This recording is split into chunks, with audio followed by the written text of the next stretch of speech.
filming the now infamous transformation scene? Well, you know, this transformation scene, we wrapped the entire film and all the principal photography was completed with the exception of the transformation, which they saved to the very end, as he said, to accommodate Rick Baker.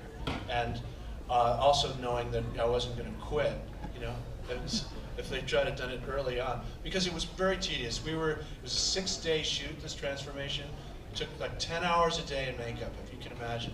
We were doing Guinness Book of Records stuff. Sitting in makeup, you know, at 4 or 5 in the morning would be my call, and it would be Rick and I, and he would just go to work, you know, starting with the hands, the paws, the stretch stuff, and we would only go a certain, you know, it would take all day, literally. Around 2 o'clock in the afternoon, we'd come out in various stages of transformation. I'd have these appliances on, you know, teeth in, glass lenses in, all the hair that you can imagine put on, and we would shoot, and Landis would go, finally here, all right, that's good, let's go. So we would, whatever it was that we were trying to do, if it was on the floor or just the beginning of the transformation, and it would only go so far, and the shooting would take maybe 30 minutes. And Landis would say, is that it? Is that all it does? And, you know, and there's Rick Baker going, he says, well, we're done, we're wrapped. And Rick would go, no, you can't wrap. He says, well, what else does it do? You know, I would be in, as I say, at various stages of makeup. And Rick was very unsure of how it was going to look on film, because we were shooting in broad daylight in a flat, you know, it's in the morning supposedly. So there wasn't any, you know, mysterious, you know, shadows. And this was right out in the open, and Rick was quite nervous it wasn't going to show or look effective. But it looked great while we were there. You know, I had this arm that looked, I would hold my arm behind me and this fake arm in front, and this thing would stretch. And it was really quite amazing to watch, even being a part of it, but to see with all these things that it actually did. There is a stage in the transformation where the snout just shoots forward, and that's actually a mechanical head that is now, you know, no longer me, but it's actually a mechanical head that, you know, worked.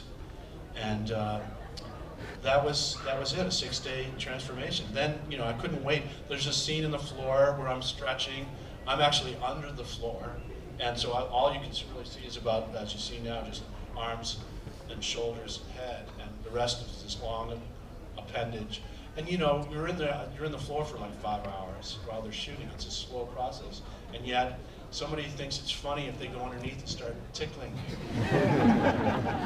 And I'd go, you know, I'm in this floor, you can't get out, you know, and I'm saying, you know, if anyone touches me again, I'm going to rip this thing off. You know, I try to threaten me. No, you won't do that. And so we had fun while we were shooting, and Landis would always yell, more blood, put more blood on! And, you know, when we were shooting, here's another case of out at Regent's Park Zoo, where this is the scene where I come out of the, you know, I steal the kids' balloons, and then I grab this, you know, a lady's coat, whatever it takes to cover me and get on a bus and get myself back to my flat. Well, at one point we're shooting, and we're going, you know, we'd started first light and only had permission to be there until like 8 a.m. Well, we're there, it always takes longer than, you know, we think, so it's 9 o'clock, and I see all these people walking and go, wow, why do we need all these extras for this scene? They're going, those aren't extras, the zoo's open. And, really? I'm standing here naked? So, it happens all the time. It happens all the time in here, doesn't it?